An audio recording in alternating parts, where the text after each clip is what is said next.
I was like, what, a nursery in jail? Are you serious? Bundles of joy offering comfort and redemption to their mothers, and a debate over nurseries behind bars.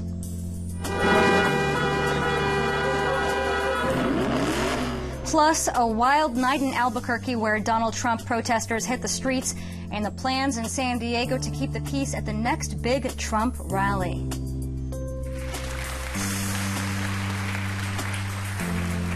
Trying to avoid that bell, hundreds of students are spelling their hearts out. Hear from the girl who is trying to put San Diego on the map as the Queen of the Bee. KPBS Evening Edition starts now.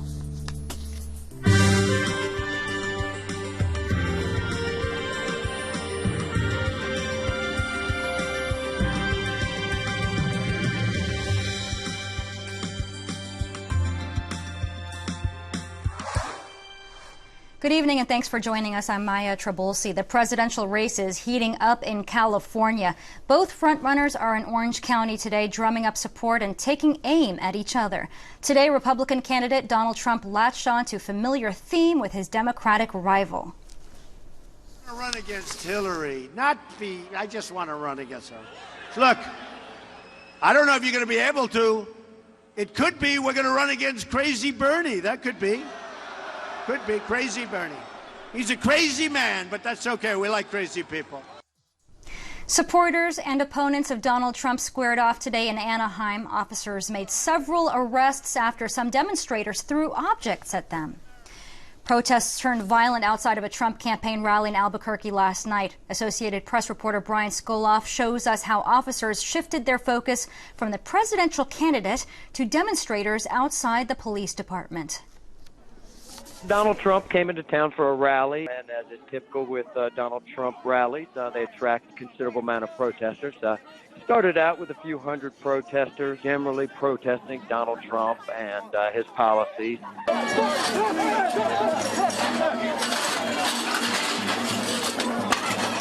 as the night grew on, the crowd grew to closer to 1,000 people, and it got more and more violent. Fires were started with Donald Trump's shirts, fireballs, socks lit on fire were being thrown at police, bottles were being thrown at police, rocks. It just sort of spiraled down from there.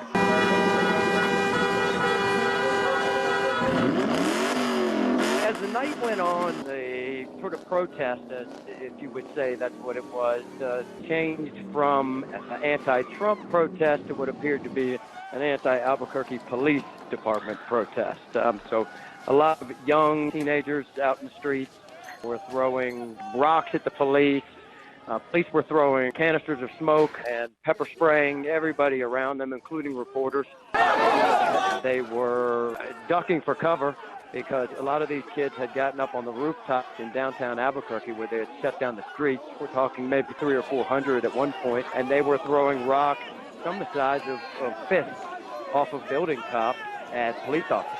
There was a lot of pushing the police, a lot of pushing the protesters. There was, again, smoke bombs going off everywhere.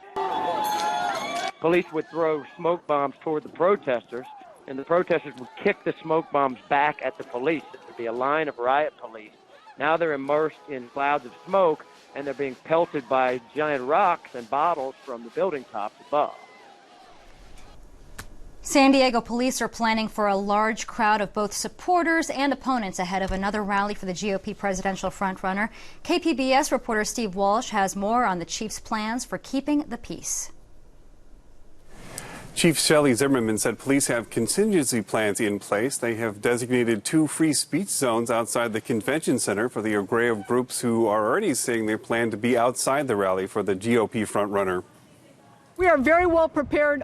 We respect everybody's First Amendment right to free speech, to assemble, but we are not going to tolerate unlawful behavior, and we are going to ensure that it is a peaceful environment, and anyone that comes to disrupt, to do unlawful behavior, we are going to take swift and decisive action.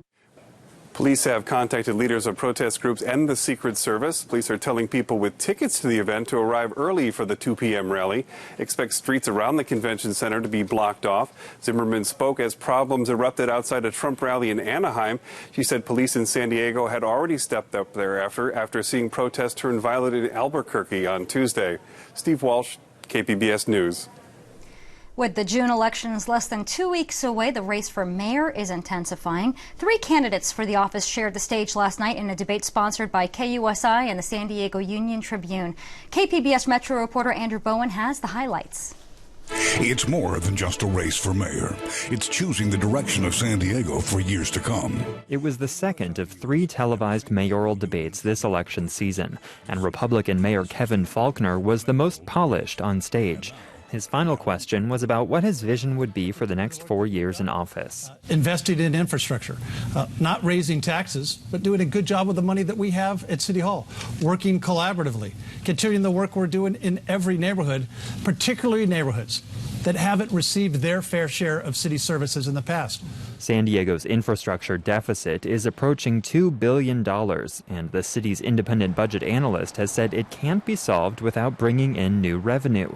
Democratic challenger Ed Harris is a lifeguard sergeant and a former city councilman. He said the city should take advantage of low interest rates now and use bonds to repair San Diego's infrastructure. We've got buildings in Balboa Park where the roofs are leaking. If we fix the roof, we wouldn't have to worry about the walls crumbling and the walls rotting. That makes the problem worse. Former Assemblywoman Lori Saldana is a Democrat turned independent. She repeatedly attacked Faulconer during the debate for his veto of the local minimum wage increase, and she tied that into the city's lack of money for infrastructure repair. What we need is a stronger tax base in San Diego. One way to have a stronger tax base is to pay people more money. And yet when you veto the minimum wage, as happened a few years ago, we have less people shopping, lower retail sales taxes coming in, and we just have people, fewer people able to fully participate in our economy.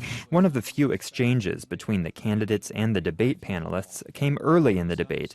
Faulconer was pressed on a plan promoted by the San Diego Chargers to build a new stadium downtown with an increase in the hotel room tax. Harris and Saldana both opposed the plan. The mayor again declined to take a stance. I'm going to make sure we vet it thoroughly and get the answers that we need. So to be clear, no position before June 7th. We will not have all of the information, all of the facts, probably for at least another month, a month and a half. A recent online poll suggests Saldana and Harris may be close to depriving Faulconer of an absolute majority in the June 7th election, forcing a November runoff. But Faulconer has an insurmountable advantage in fundraising. An election upset would be unusual in a city that tends to stick with incumbents. Andrew Bowen, KPBS News. A San Diego elementary school is getting a name change. Robert E. Lee Elementary will become Pacific View Leadership Elementary School. Trustees of San Diego Unified approved the name change last night. The idea first came up last year during a nationwide movement to remove Confederate symbols from public places. Board members say the Lee name is associated with racism. The new name will take effect on August 1st. A deadlock over benefits and wages sparked an early morning strike between First Transit and its workers. The strike could impact up to 4,300 people who use the services each day. What do we want? Contract. When do we want it? Now. They rejected it, so as of this morning at 3 a.m., they are on strike. No increase. No peace. No increase. No peace. An impasse in negotiations between unionized drivers and their employer, First Transit, began impacting Metropolitan Transit System bus routes on Wednesday. MTS contracts with First Transit to supply drivers for buses that serve the disabled and 18 of 95 bus routes. Union Representative Phil Farias says the members of Teamsters Local 542 voted against the most recent and final offer from First Transit. The workers had a direction that they gave their negotiation committee of what they felt was adequate to be able to survive in San Diego County without having to work 2 jobs. And, we came close, but we didn't achieve it. And, the employer didn't want to budge anymore, so this is the result of it. In a statement, First Transit says they are disappointed that employees rejected an offer that provides improvements in health insurance and pay increases over the 4-year contract. as well as paid holidays for those with less than 3 years of service. These guys are strong. They have a mindset, the correct mindset to try to achieve what they're looking for in a contract, and they're going to be out here for as long as it takes to get a fair contract. Major bus routes and the trolley will not be affected by the strike. Pay raises are coming for faculty members in the California State University system. Today, CSU trustees ratified a labor contract that's already been approved by the faculty union. Faculty members will get a 10.5% pay raise over 3 years. Biotech remains a heavily male-dominated field in San Diego. KPBS science reporter David Wagner breaks down the findings of a new report. The report was put together by the executive recruitment firm Liftstream. It looked at 44 local publicly traded biotech companies based here in San Diego, and it found few women among the top brass. Only one company had a female CEO, and only 9% of board directors at these companies were women. Deanne Visk is president of the local chapter of the Association for Women in Science. She says these companies should work toward gender parity, not just as a matter of fairness, but because it's good for business. Anytime you limit yourself to one gender or one race, you are really limiting the company. Not only would they have a different viewpoint, but they might have something novel to bring to the table. The report also found total compensation for local biotech CEOs shot up 76% between 2012 and 2014. David Wagner, KPBS News. Texas and 10 other states are taking the federal government to court. They are filing a lawsuit following a federal directive to U.S. schools this month to let transgender students use the bathrooms and locker rooms that match their gender identity. 11 states claim the directive leaves women and children unprotected from sexual predators. A similar legal battle is already underway in North Carolina, which in March became the first state to demand transgender people use public restrooms that match their birth certificates. The bond between a mother and a baby is undeniably important. That is why a correctional facility in New York is allowing mothers to share their cells with their newborns instead of giving them up for alternative care. Associated Press reporter Bonnie Gosh explains it. Jennifer Dumas spends a lot of quiet time with her 6-month daughter Cody Lynn. She's a giggly baby, despite her surroundings, inside the maximum security Bedford Hills Correctional Facility in New York.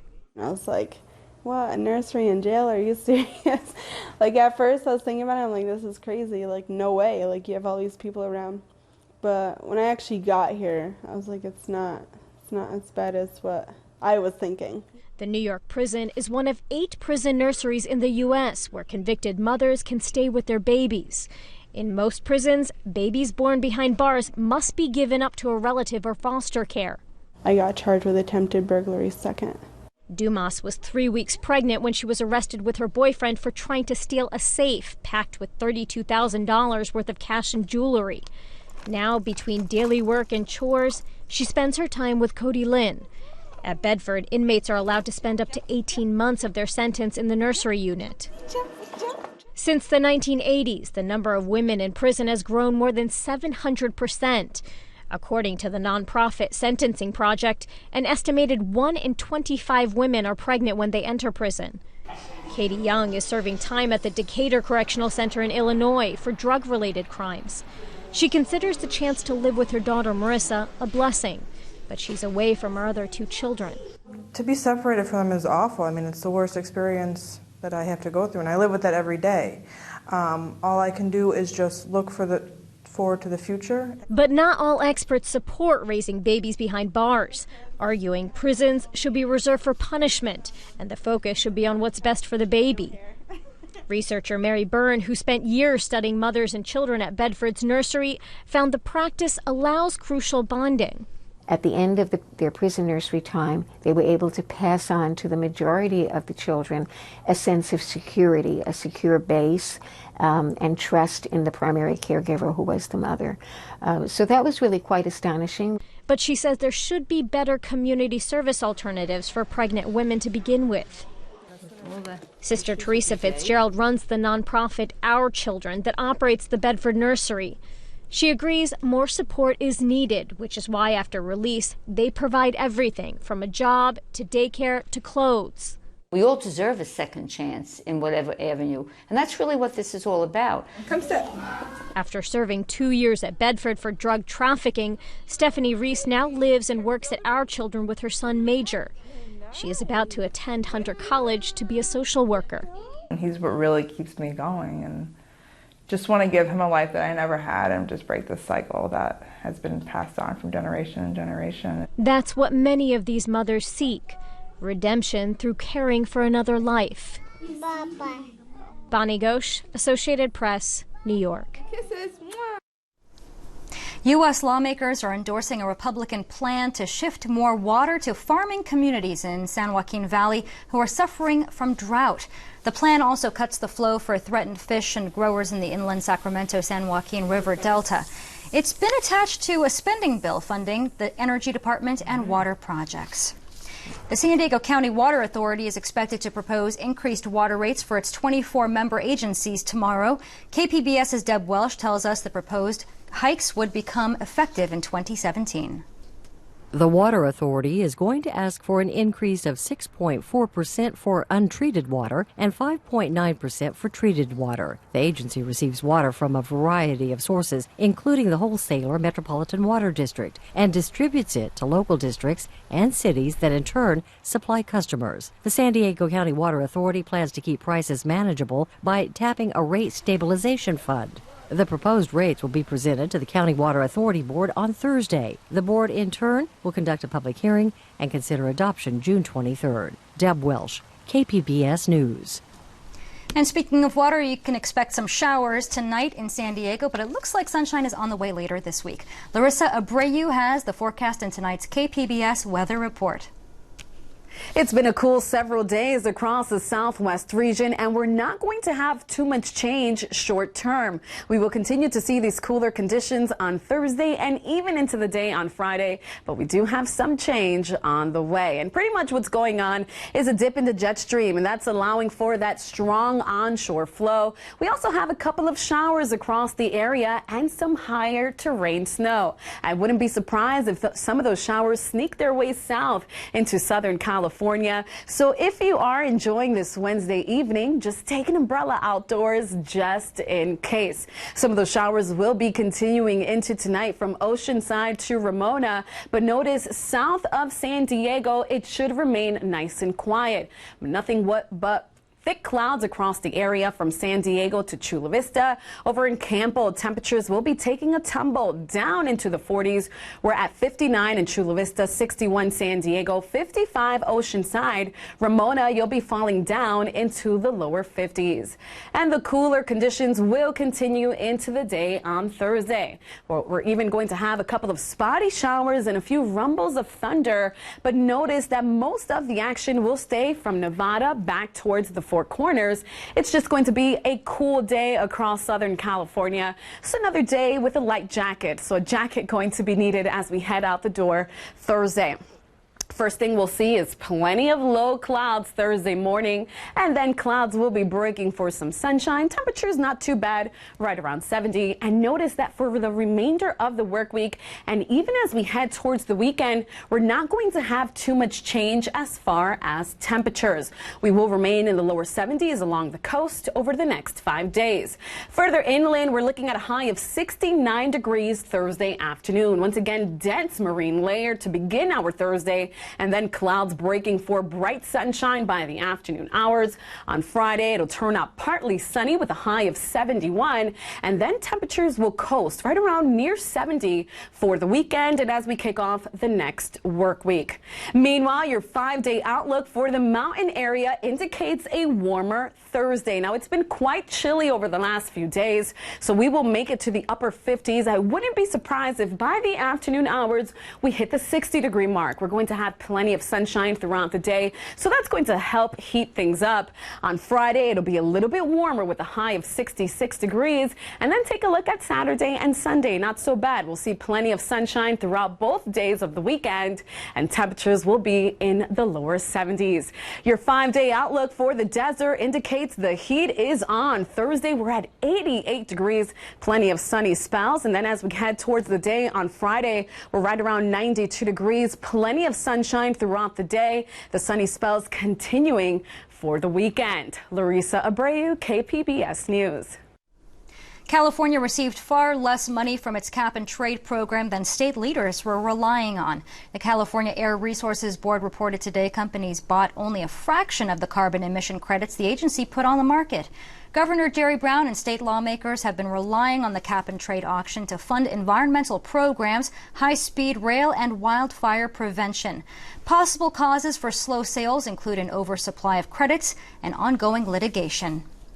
A wet winter in California alleviated the drought in some areas of the state, but it's dampened, not extinguished, the threat of wildfires. CAL FIRE responded to more than 150 wildfires last week. Fire officials say trees that died in the drought or from bark beetles remain a fire risk, regardless of how much rainfall the state has received. CAL FIRE estimates there are over 29 million trees dead from those causes in the state.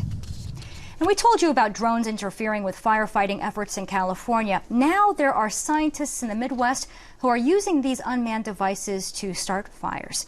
Adriana Brochus with Harvest Media explains what they hope to learn. Homestead National Monument is a site that commemorates the Homesteading Act of 1862. One of the things that ties everything together is a tallgrass prairie. This tallgrass prairie is actually the second oldest restored prairie in the nation, the oldest restored prairie within the National Park Service. It's important that we maintain good health with the prairie. Fire is an important tool that we use to take care of and to manage this important resource. I knew almost nothing about fire. We have been working really hard for the past few months, but over the past 2 years to develop the systems.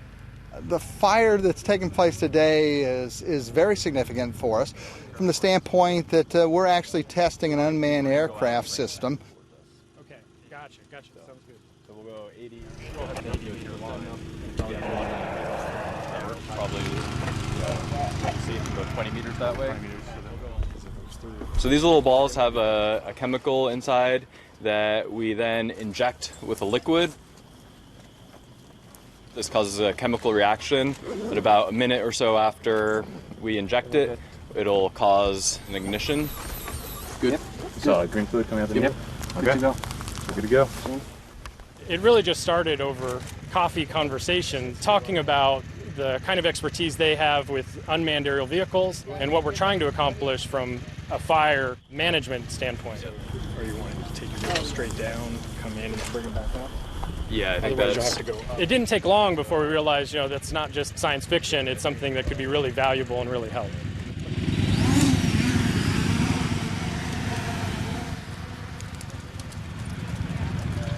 Right now, the ability to burn large landscapes in very rough terrain is dependent upon people riding four-wheelers through a lot of areas with drip torches where they're lighting. So it increases danger and risk to some of those people. If we have unmanned aerial vehicles doing ignition for them, then they're able to monitor and use their personnel more strategically and in better ways. Over the past 11 years, there's been 5 firefighters in the wildland fire community that have been involved with incidents like this that have actually lost their lives. I think one of the biggest applications for this is in these prescribed burns, where you're actually starting fires for land management purposes, whether that's to control invasive species or just to reduce fuel loads to reduce the likelihood of forest fires or other wildfires. I think it was a great success.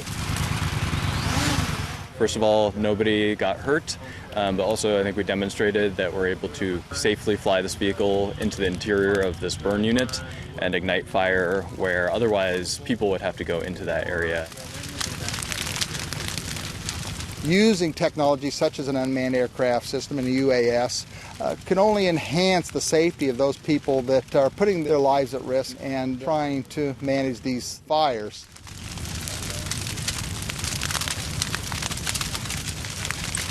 This is the kind of more cheap, more affordable, you're removing the risk to people. Yeah, it really could be transformative. And this Harvest Media Report was made possible by the Corporation for Public Broadcasting. I'm Judy Woodruff. On the next News Hour, we talk with the Secretary of Veterans Affairs about how, despite recent fixes, problems still persist in delivering vets care.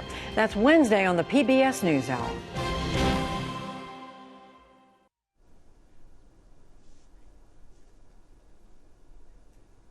San Diego student Ella Grace Peters took to the stage of the 89th annual Scripps Spelling Bee competition for the last time today. The 13-year-old was able to make it to the third round, but failed to reach the national finals. 2 other students from Southern California schools will advance to the final rounds tomorrow. And here's a look at what we're working on for tomorrow in the KPBS newsroom. On Morning Edition, the trends that may drive and discourage political involvement among Asian voters. That's part of our next part in our California Counts series. And on Midday Edition, get ready for scares, sequels, and superheroes as the super movie season starts this weekend. That's tomorrow on KPBS Radio. And as always, you can find tonight's stories on our website, kpbs.org/evening edition. Thank you for joining us. Have a great evening. Good night.